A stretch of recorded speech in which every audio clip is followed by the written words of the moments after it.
You've probably heard the cliche advice, never meet your heroes. Perhaps you even have a story to tell about the time you met one of your favorite celebrities, your team's star player, the singer you've been listening to since childhood, or the actor who never fails to make you laugh, and you got snubbed, ignored, or even chided for your request for an autograph, or, because it's the 21st century, a selfie. The Incredibles is basically Pixar, taking such a scenario and cranking the resulting anger and resentment up to 11.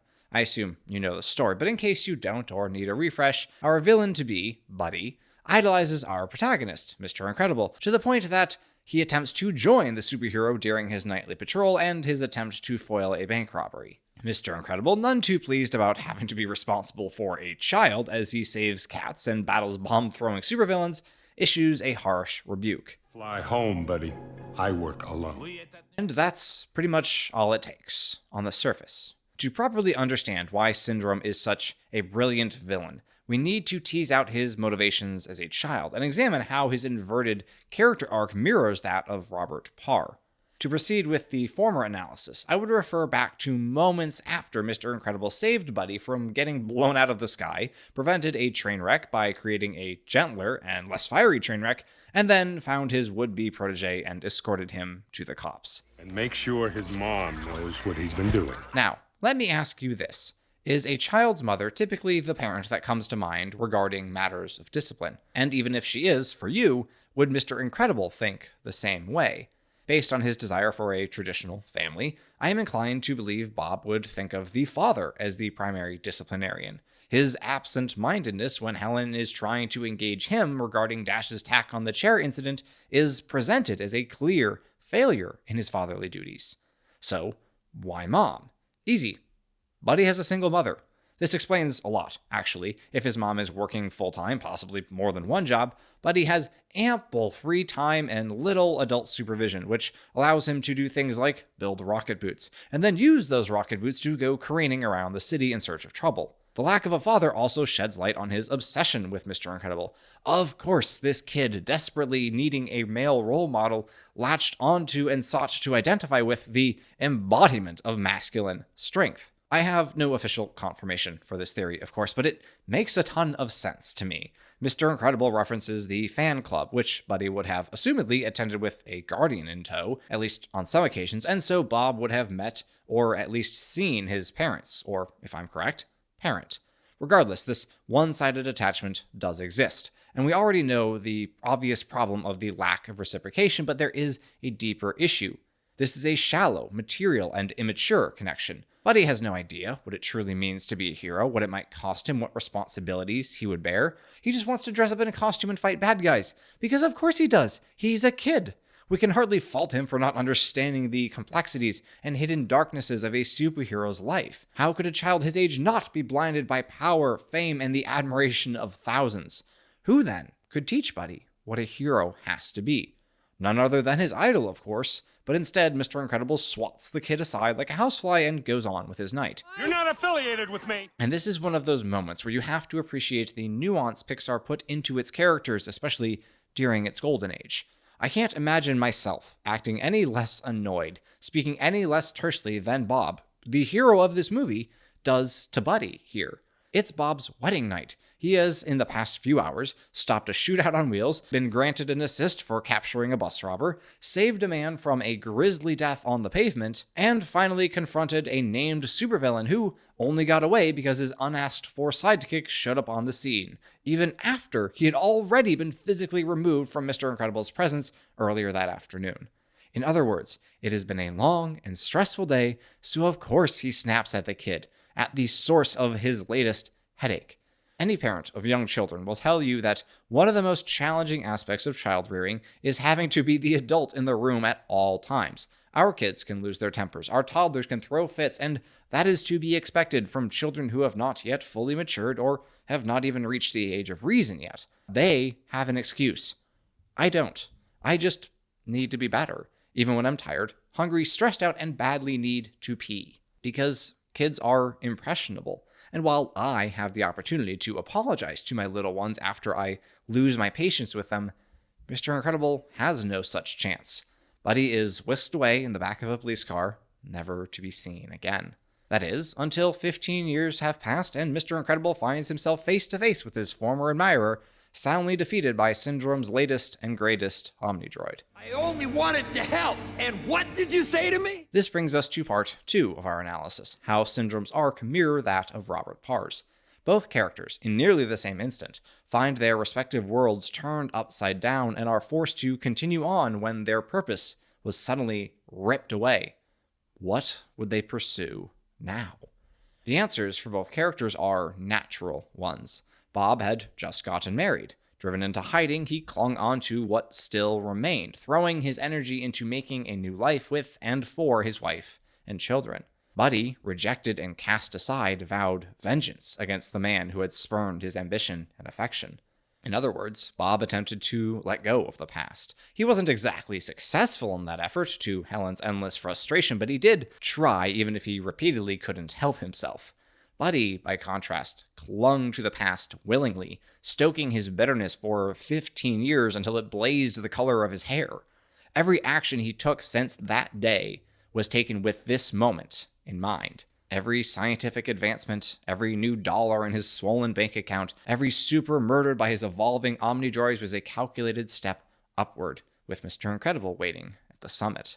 Despite his obvious brilliance, Buddy was not content with wealth, nor did he seek fame. Not yet, anyway. He simply wanted respect. Now you respect me, because I'm a threat. In Buddy's, Syndrome's, mind, strength equals respect. Respect is something that can be grabbed, seized. A person can be forced to respect another. This could not, of course, be further from the truth. Respect must be earned, yes, but what Syndrome seeks is not synonymous with admiration or esteem, but is instead a manifestation of fear. In that, Syndrome is not unlike another of the greatest animated villains, Azula from Avatar: The Last Airbender, whose own downfall is caused by her inflexible philosophy, her insistence that love and trust are for fools, that fear must be used to control the people around her. Could 10-year-old Buddy be faulted for not understanding this distinction? Hardly. But should 25-year-old Syndrome know the difference? Absolutely. And that's the thing about stories where the villain is the hero's fault. Yes, Mr. Incredible caused the spark of resentment, but Buddy had every opportunity to snuff out that flame, and he refused to do so. This is brilliantly written moral complexity. If Bob had been kinder to Buddy that night, had not dismissed him so rudely, perhaps Syndrome never exists. Or maybe these superheroes get driven underground anyway, and Buddy dedicates his life to finding Mr. Incredible, as he would, going so far as to put himself in mortal danger in the hope of drawing out the famed superhero, but things go too far and he ends up getting killed, causing his mother to swear vengeance on her son's idol. Or, more likely, he would just go back to being an inventor with no one to look up to, but I kinda like my alternate history. Point being, yes, Syndrome is Mr. Incredible's fault, but not his alone. Our financial and social situation, our family struggles, our backstories explain a great deal about our actions, but they do not excuse them. Our choices are our own. Now, this discussion gets more complicated the more traumatic and desperate our personal histories. How culpable are the characters from The Wire, specifically the members of Stringer Bell's gang, for their actions? A topic for another day, perhaps. But it is quite clear in this movie for children that the villain may have only taken his chosen path because of the hero's poor choices, but the fact remains he did choose it when he could have easily chosen otherwise.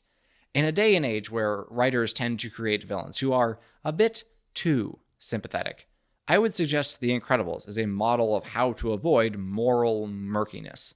Yes, you can know where the bad guy comes from and even mourn the way he was treated, but he's still the bad guy. You can admire the hero, even though you know he's vastly imperfect. Mr. Incredible knows that. I was wrong to treat you that way. I'm sorry. The readiness with which Bob says those words indicates that the incident with Buddy has never been far from his mind. Of course it hasn't. That night contained two of the faux pas that spelled the end of the superhero program. Whether Bob would have remembered it otherwise is up for debate, but the sincerity of his remorsefulness is unquestionable. It's hard to overstate the importance of that apology. Bob had reflected on his decisions that night and come to realize that he failed to live up to his name and reputation. Syndrome, by contrast, never thought, oh yeah, I was totally being a stupid kid and endangering myself and others through inexperience and recklessness. Mr. Incredible was rude to me, but it was a pretty stressful situation, so I can't fault him too much, which any functional adult absolutely would, given an ounce of accurate insight. Can we blame Buddy for being angry after getting sent home in disgrace? No, not at all. But his failure to look back on that moment and realize his own fault is quite damning. Instead, he simply decided that he hadn't been good enough, hadn't been strong enough, and all he needed to do to earn respect was to get stronger. Sound familiar? I'm not strong enough. The peak of Mr. Incredible's arc shows us why Syndrome failed, and thus why he is such a great villain. Bob is, of course, not admitting that he is incapable of defeating the Omnidroid on his own. He isn't, but that's beside the point. He is telling Helen that he cannot endure the thought of harm befalling her. Syndrome has no such worries, no such fears. He is, he would say, unburdened by family, by loving anyone but himself. And that is his ultimate failure. The failure of almost every truly good, and by good I mean bad, villain ever written. They place their own desires, their ego, and their hubris above all other concerns. They do not understand what it means to love. And so, they die. Oh, no. And although I could never fault Mr. Incredible for defending his family against an existential threat, there is a note of tragedy here. What could have been had things been different? Had Bob exercised patience that night? Had superheroes not been banned? Had Mr. Incredible been given a chance to apologize to Buddy after 15 days rather than 15 years? Had Incrediboy never met his hero? It's impossible to say, of course, but what I can tell you for certain is that Syndrome is a top-tier villain. His motives derive naturally from his backstory. He is a perfect foil for the hero, and he is ultimately defeated by his own vices, by the relic he wears on his back, a symbol of the bygone glory days, in which he never got to partake. If you haven't seen The Incredibles in a while, seriously, go watch it. It is a much-needed reminder that there are still great stories for families out there, even if precious few are being produced now. I take 7, don't I? Don't take 7! If you would like to join my battle to reignite our culture's love of the good, true, and beautiful that can and should be found within all stories, go to the link in the description, samrodinauthor.com, and sign up for free updates about my work in progress, epic fantasy novel. And if you want early access to videos, unscripted rants, the ability to vote on future video ideas, and even the power to suggest a certain story for me to cover, my Patreon is also linked down below. Thank you for watching, God bless, and I will see you next time. And of course, many thanks to the patrons who continue to support this channel. Special thanks to the members of my Champion and Hero tiers, Tom Tennyson, 1337, and Cameron Wax.